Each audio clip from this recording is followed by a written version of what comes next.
April grace, how sweet the sound of music to my ears. I hope you'll stay and listen to the wisdom of my years. Hello everyone, this is April Grace. Welcome back.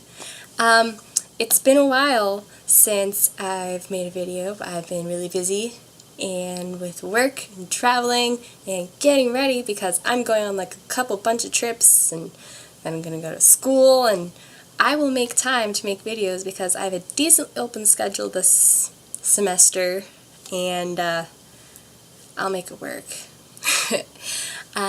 This video is called Tick Topics, as in tick-tock.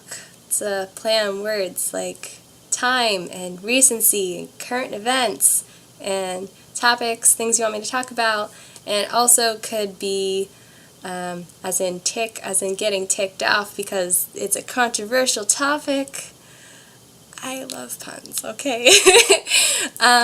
Yeah, so this tick topic is hospice, and it was suggested by my relative who's actually in hospice, who I went to go visit over this last week or something. But yeah, since I have an experience with hospice, I thought that I would share that with you. So I have a couple of tips and things that I learned during my visit with my relative in hospice. First things, hospice is a high-level medical care primarily for comfort and quality of life, and is most commonly associated with end-of-life care. Because if you know somebody's dying, then you want to make sure that their passing is as easy and pain-free and comfortable as possible. And so this is what's going on with my relative. Just a lot of medical complications, life choices. They have diabetes, they had a surgery recently, and just it's all compounding, and so body is slowly shutting down. 1 to 3 months to live, and yeah, we got to spend about a week, a little less, to visit them down in Florida, which is really far. We don't get to see them that often, so this visit was also really important. Yeah, if you could just pray for their family and pray for mine, we really appreciate that. So my first tip is, what do you do when you find out that somebody's in hospice? Particularly if it's a close relative or somebody's close friend, like what do you do? First of all, you gotta pray about it. It's easy to get caught up in the anxieties about, what do you do? How do I feel? And the discomfort with dying and death, which, since death is really largely an unknown, regardless of what religion you are or what you believe, it's that fear of the unknown. Fear of the unknown that just really causes that anxiety. And just, how do you feel about it? It's really difficult. So just pray about it. Be up front and say, hey God, I'm really uncomfortable with this. I don't know what to do, and I'm at a loss here. My relative is dying, and it's really hard for me and my family and my friends, and I don't really know how to handle it. And I trust that you have a plan, because this is out of my hands. It's got to be in yours. Something like that. Use your own words. Take your own time. My second tip is be genuine and be honest. With your feelings, how you feel. It's kind of self-explanatory, but it's really difficult to pretend like everything's okay, to pretend like nothing's wrong, and frankly, it's exhausting. There was a time when I was on my visit, we went out to dinner with my relative and their family, and there were so many different things on the menu, and I have a hard time making decisions, and the tables are too big, and there are TVs everywhere you look, and they have a hard time hearing, and I just don't know what to say, and I'm trying not to be exclusive, and just having conversations because they're closer, or because it's hard to explain things when you can't hear in a restaurant that's buzzing with activity. and you don't know if you like your food because it has 20 million different things and it's not simple, and basically it's really stressful. And just had a difficult conversation earlier, and it just need to get out. So I was like, Dad, I need to get out. And he's like, you can go on a walk, take your sister. And so we did. And just getting fresh air. Cars going by made much less noise than everything going on in the restaurant. And I was probably going to have an anxiety attack or something. Like, that's how bad it was.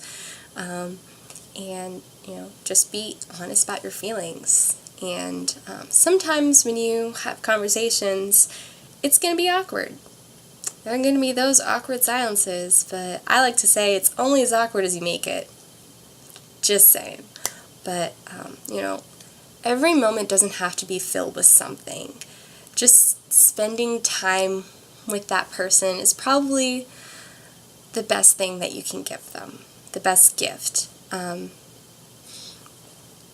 Because, it's not about making up for the time that you lost because they're not in your life. I often, like in my case, it'd be years between my visits. Skype helps, phone calls help, but being a busy college student, there's not a lot of time for that.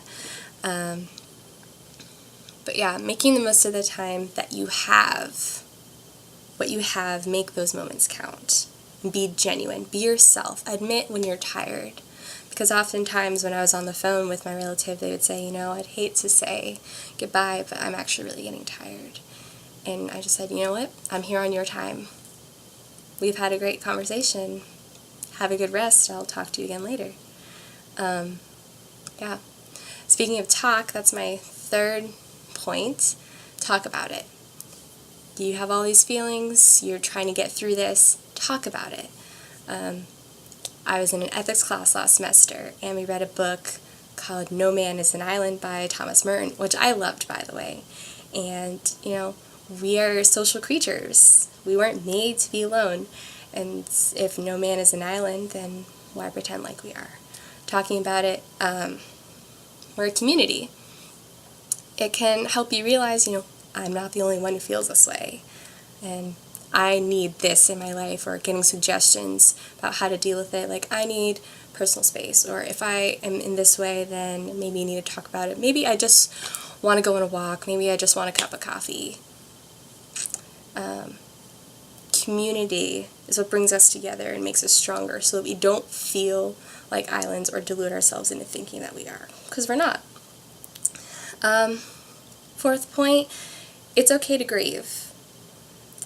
You're gonna feel bad about it sometimes, and it's gonna be difficult, but you're gonna grieve. It's gonna be, they're dying and they don't have much time left, and it's kind of hard to process that.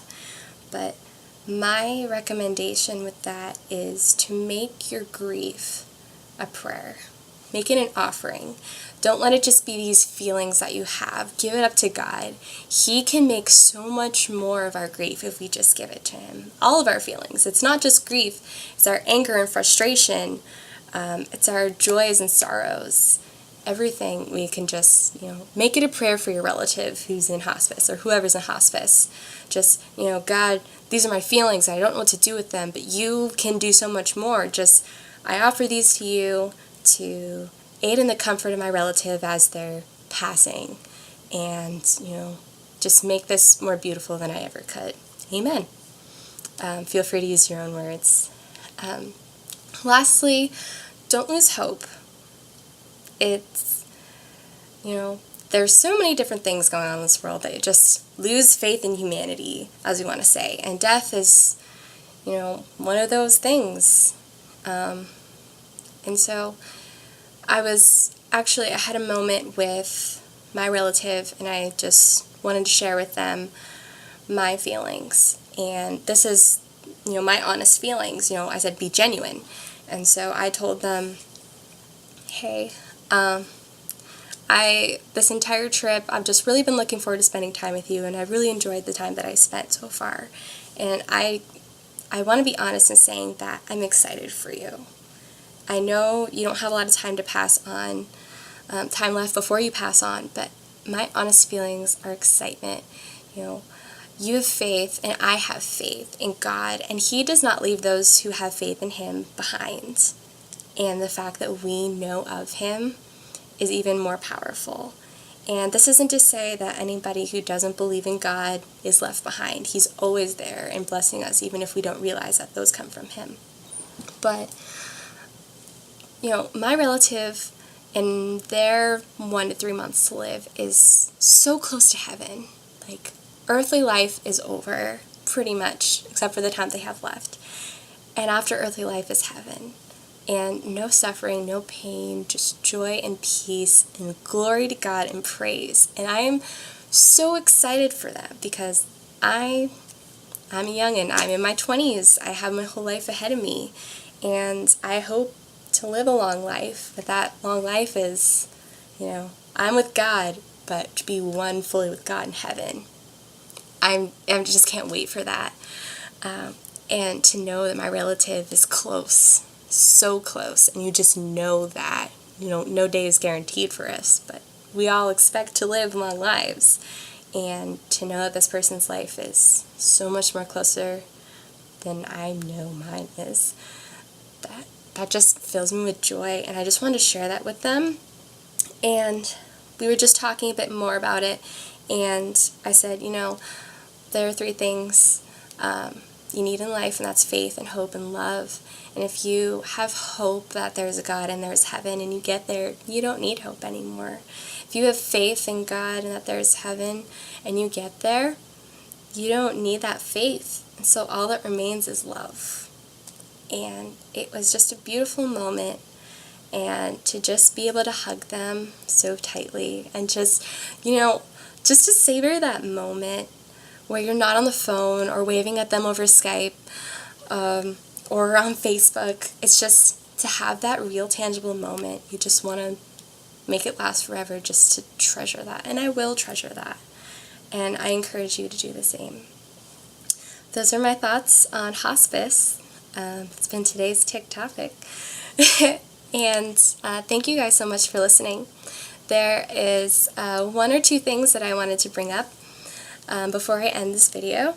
And that was, I want to pray for your prayer intentions. So comment below with the hashtag AprilPrays4, number 4, and then list your intention, and I'd love to do that. And so this part of the video near the end will be when I say, this person wants me to pray for a special intention, and but in all seriousness, I do have someone who wants me to pray for a special intention, and one who is getting into medical school and is really nervous about it, and so I wanted to pray for them, and feel free yourself to pray. And another good video about end of life, preparing to die, is from Ascensions Presents, Father Mike Schmitz. He's an awesome guy, and he has this video called Prepare to Die. I'll put the link in the description, and it's just a really great way to kind of deal with this and to look at how you can move forward in your own life, regardless of whether or not you know somebody who's dying, how to move forward with death and the prospect of death. That's been everything. Please comment, leave suggestions about what I should talk about next, what you want to see. I will sing at some point. I promise. More than just a little intro. But thank you guys so much for your time. Have a great night. Peace of Christ be with you always, and ad maiorem Dei gloriam. Good night.